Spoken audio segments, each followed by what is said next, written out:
and action, and welcome to the Too Terrible Music Show EP3. EP2 was a disaster. It can't get any worse. It's going to get better.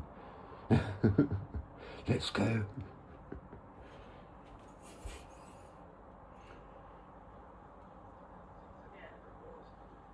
And I didn't know what it was, and I sort of put it aside, and somebody said to me, oh, you should really watch that, I think you'd like it, and I did, but I watched it because of word of mouth, and when you said it became like a cult hit, again, it was a story that I learned about because somebody told me a story that I should see it, absolutely oral tradition. A magical object that was passed around in a fairy tale-like fashion. I also thought it was very interesting that you raised the issue of colour, because I think you're really onto something with colour being fundamental to all of this, and it's fascinating because I remember really clearly my mum reading to me from a book that we had of Hans Christian Andersen. One of them was Little Mermaid.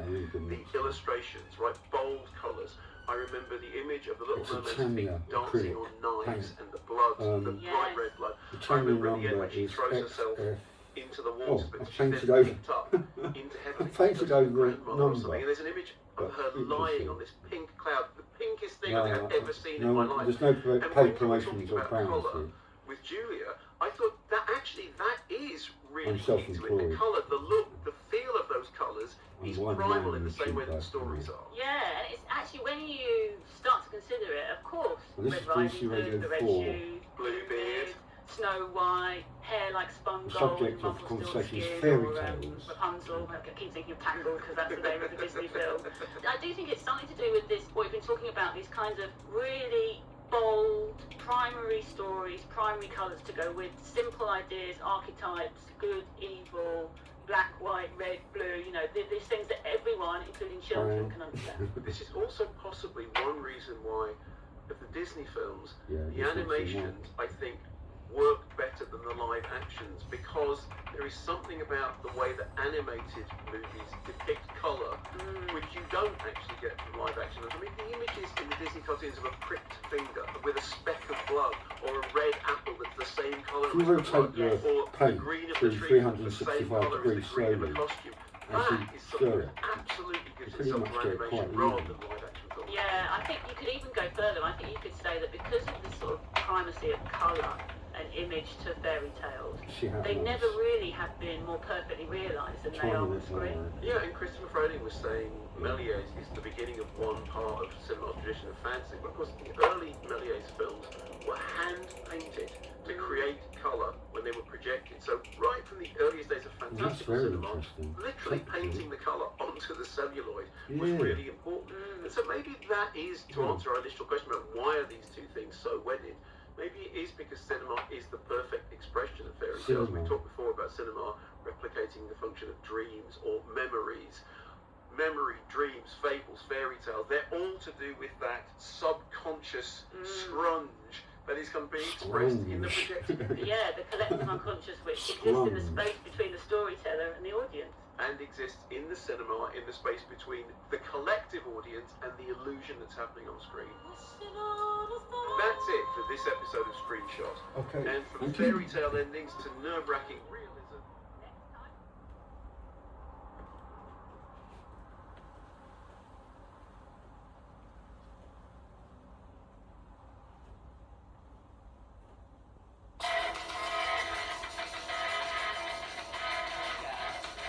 Buzzcocks, Spiral Scratch EP, 1978.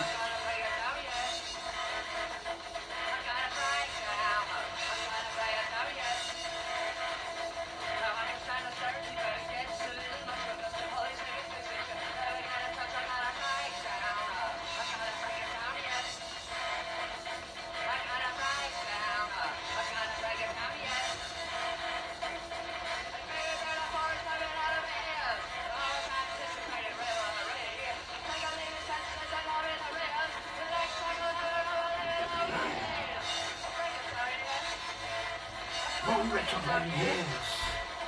One wreck to my hands. Yes, yes, yes.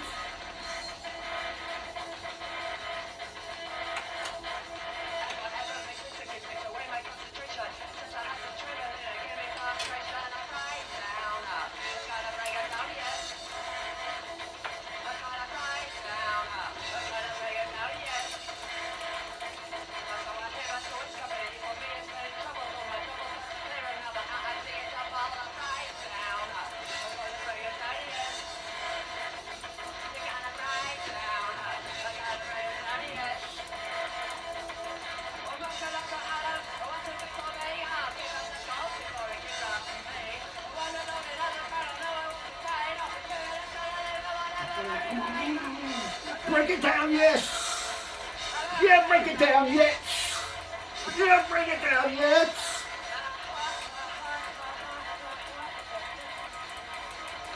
Break it down, yes!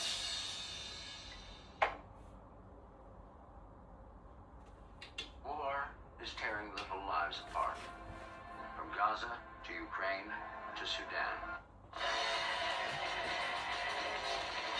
Captain.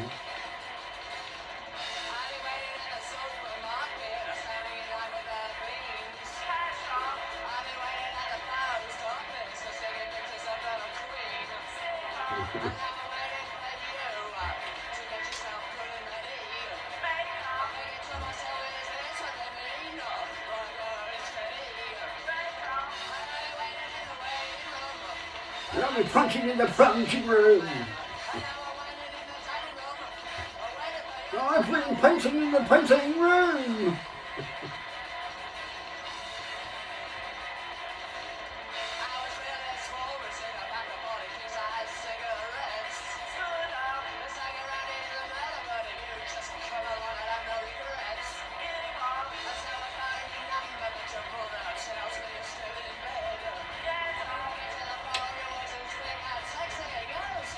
My head.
Yes.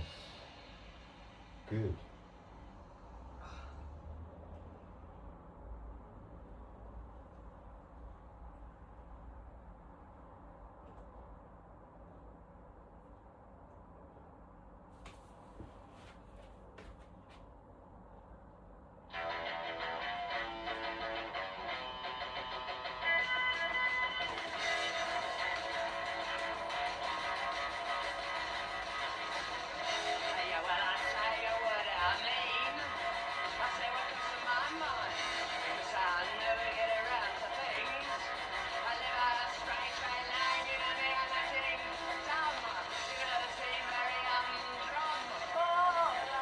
Oh,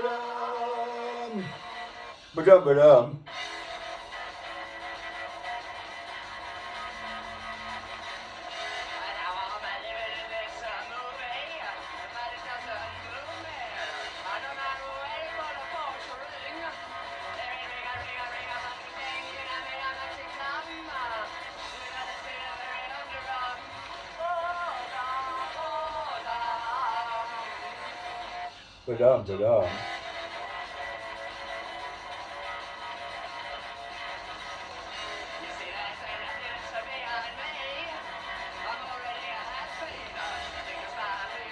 Same as me.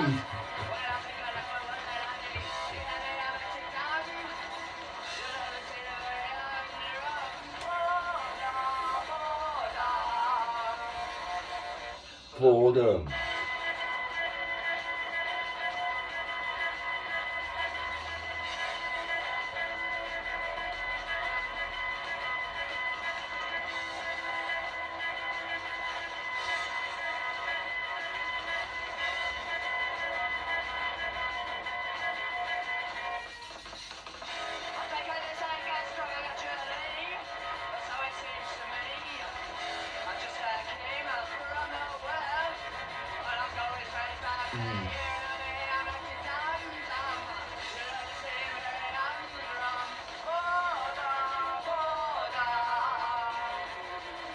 Boredom.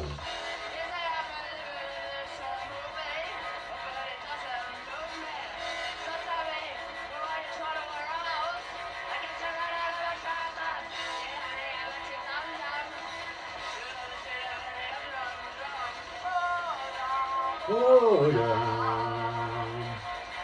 Boredom.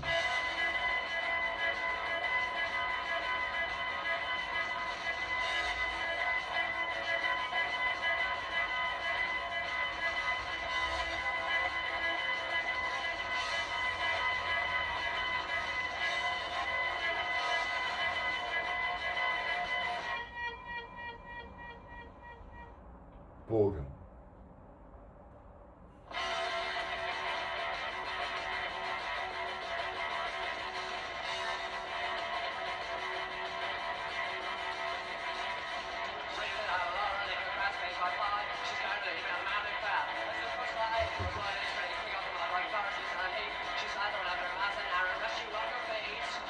There are neither friends of mine, but I'm suffering.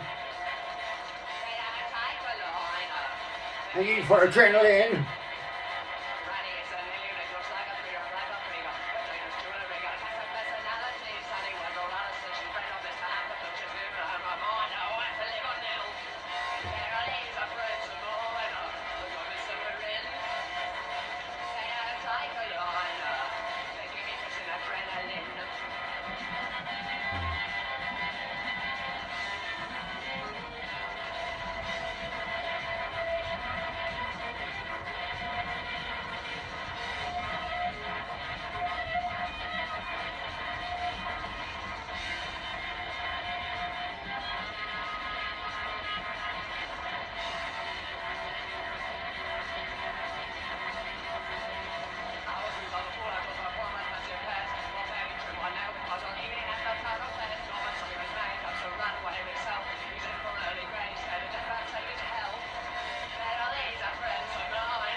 That's brilliant. Nobody talks about how to start chair Tai Chi when your belly sticks out like this. Your chest is heavy like this. Your back is stiff like this.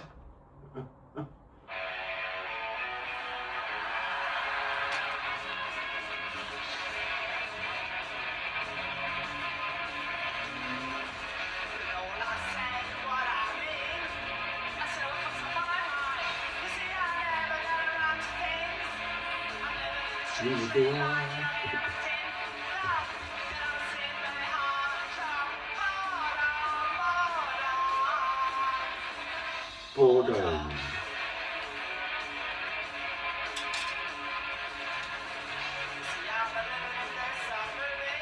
But it doesn't move me!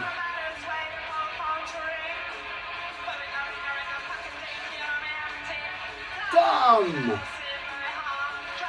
Boredom! Boredom! Ah! Ah!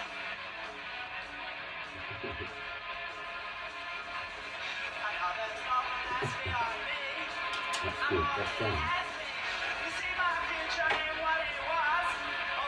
just to enter it into my writing book.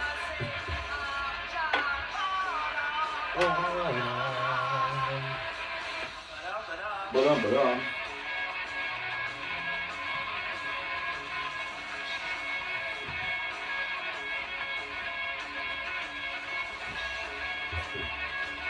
Right.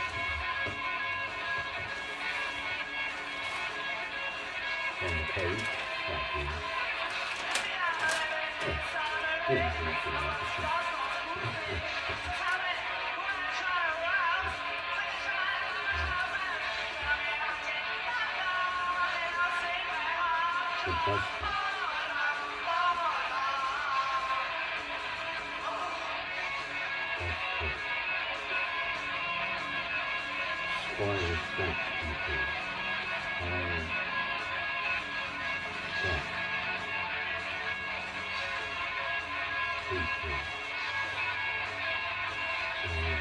I just put Howard Devoto in brackets.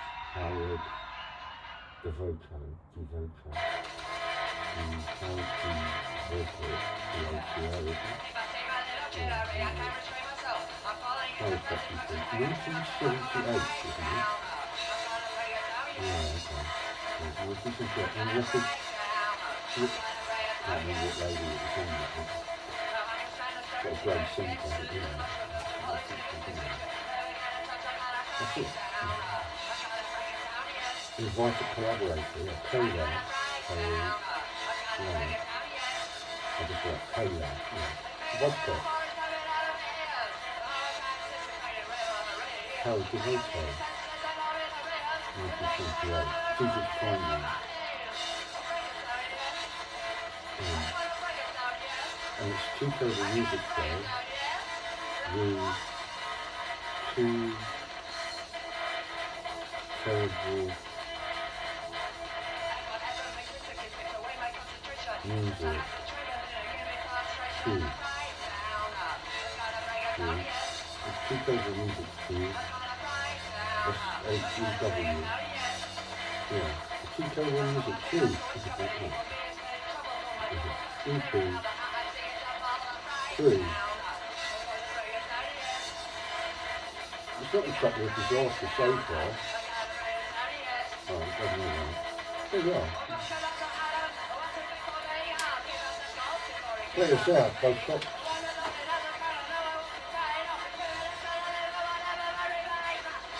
Break it down yet. I'm breaking down yet. Gonna break it down yet. Oh yeah, Maddie, Yeti! Break it down yet! And cut. And thank you. And cut.